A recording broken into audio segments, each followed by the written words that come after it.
잠언 5장입니다. 전장까지는 주로 지혜를 추구할 것에 대한 권면했고 본장에서는 7장까지는 지혜를 추구하는 자가 생활 속에서 경계해야 할 것들과 지켜야 할 것들을 제시하고 있습니다. 본장의 첫 대목에 나오는 13가지 교훈 중에 9번째에 해당되는 것이며 이미 언급했던 문제들을 좀 더 구체적으로 다루고 있습니다. 여기에서 지혜 추구를 권면하지만 구체적으로는 엄란한 여자의 위험을 밝히며 하나님의 뜻 가운데로서 맺어진 배우자를 사랑하며 정절을 지킬 것에 대해서 충고하는 내용을 담고 있습니다. 엄란한 여자의 위험성을 1절에서 6절까지 얘기하고 있는데요. 잠언 기자 솔로몬은 여기에서 자기 아들들 곧 자기 자녀들에게 하듯이 모든 젊은이들을 상대로 말하고 있습니다. 여기에서는 특히 혈기왕성한 젊은이가 빠지기 쉬운 범죄인 음행에 대해 경고를 언급하고 있는데요. 이것은 2장 15절에서 19절, 6장 20절에서 35절, 7장 1절에서 27절의 내용과 비슷합니다. 특히 잠언 기자는 엄란한 여자의 유혹을 표현하기 위해 철저한 비유법을 사용하여 강조함으로써 유혹에 대한 두려움을 효과적으로 부각시키고 있습니다. 1절과 2절을 보면 지혜에 순종할 것을 권면하고 있는데요. 본장 전체에 대한 도입으로서 음행에 대한 경계에 앞서 먼저 지혜에 대한 철저한 순종을 촉구하면서 언약 백성이 하나님의 지혜에 따라 살기를 기대하고 있습니다. 엄란을 피하는 방법은 현명함, 즉 숙고를 유지함, 신중하고 사려 깊은 생각을 말하는데요. 그 현명함을 지켜야 한다고 합니다.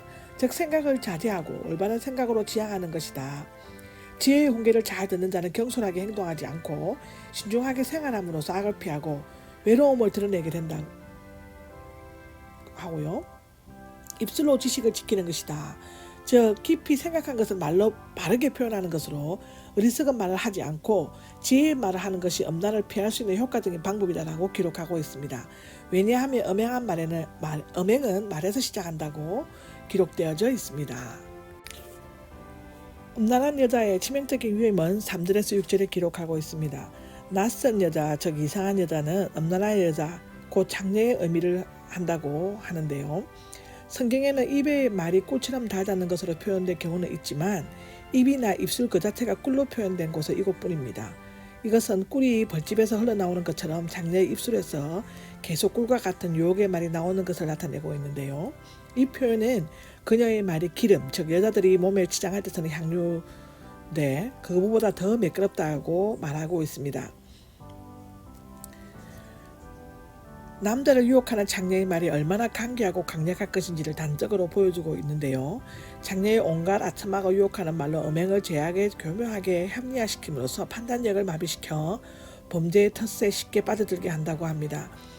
사실상 지혜를 소유하지 못한 자가 사탄의 도구로 사용하는 장녀의 달콤하고 자극적인 유혹을 뿌리친다는 것은 실로 어려운 일이 아닐 수가 없습니다. 장녀의 말은 나중에 숲처럼 쓰디쓰고 양날은 가진 칼처럼 날카롭게 되며 결국에는 죽음과 수월로 내려가게 한다고 기록하고 있습니다. 음행을 피해야 하는 이유와 결과가 7절에서 14절에 기록되어 있습니다. 엄란한 여자가 주는 치명적인 유혹의 위험성을 언급한 후 그녀의 유혹에 빠지게 될 때 당하게 되는 피해와 불행한 결과를 제시하고 있는데요. 하나님의 말씀에 굳건히 설 것. 엄란한 여자의 유혹을 피할 수 있는 최상의 방법은 잠언 기자가 들려주는 하나님의 말씀을 듣고 그 말에 떠나지 않는 것이다 라고 7절에 기록하고 있습니다. 사실상 재성을 가진 인간이 이 세상을 살아갈 때 가장 적나라하게 드러내고 자신의 본능을 분출하는 것이 성적 충동에 따른 범죄입니다.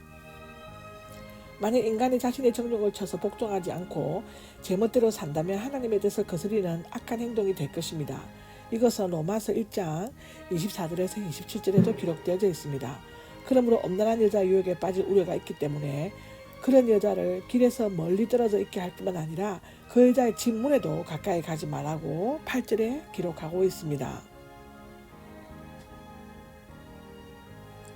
음행을 피하지 못했을 경우에 초래되는 결과가 9절에서 14절에 기록하고 있는데요. 구체적인 피해를 나열함으로써 음행에 대한 경각심을 고취시키고 있습니다. 영예를 남에게 주게 되고 젊은 시절을 낭비하게 되고 재산과 재물을 잃어버리게 되고 몸이 약해지고 건강을 잃게 되고 양심의 고통을 당하고 한탄하게 됩니다. 이러한 사실을 보면 장래의 유혹 때문에 하나님의 형상대로 창조된 인간의 존엄성이 파괴되고 영과 육이 멸망당하게 되는 것을 알 수 있는데요. 더 나아가 음행의 더욱 근본적인 피해는 현실적인 피해뿐만 아니라 하나님을 멀리 떠남으로써 영육 간의 영혼이 멸망당한다는 것입니다. 이것은 민수기 25장 1절에 로마서 1장 27절에도 기록되어져 있습니다. 부부의 성길에 대해서 15절에서 20절까지 나와 있습니다. 하나님의 창조 원리에 근거하여 맺어진 부부가 서로 성길을 유지해야 할 것은 우물과 샘, 사슴 등의 비유를 써서 근면하고 있습니다. 이것은 다른 창조와 비교하여 하나님의 지혜를 소유한 자는 이 세상에서 지혜해야 할 대상이 오직 현숙한 아내임을 강조하고 있습니다. 아내에 대한 비유를 살펴보면 첫째, 내 우물에서 흐르는 물을 마시라.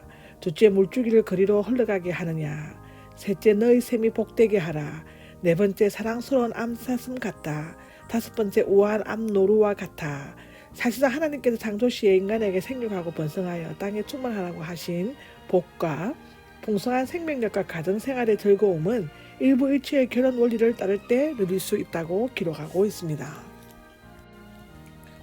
유혹에 빠진 자가 맞게 될 죄의 결과인데요. 음행의 비참한 결과에 대해 언급하고 있습니다. 여기에서는 훨씬 더 근본적인 4가지 이유를 제시함으로써 지혜자의 주의를 촉구하고 있는데요. 첫째는 하나님께서는 사람의 모든 길을 지켜보신다. 두 번째는 악한 자의 자기의 죄의 덫에 사로잡히고 자기 죄의 줄에 얽매이게 된다. 세 번째는 훈계를 받지 않아 죽게 된다. 네 번째는 어리석은 길을 잃게 된다. 사람은 사람의 눈을 속일 수 있지만 하나님의 불꽃 같으신 눈을 속일 수 없으며 죄를 지음으로써 스스로 죄의 노예가 된다고 합니다. 요컨대 지혜자가 자신의 경건을 유지하려면 아내와 정상적인 관계를 유지해야 하며 엄란한 여자와 부적절한 관계를 맺을 때 하나님과의 관계가 끊어지고 영원한 저주와 멸망을 당하게 된다고 성경은 기록하고 있습니다. 아멘.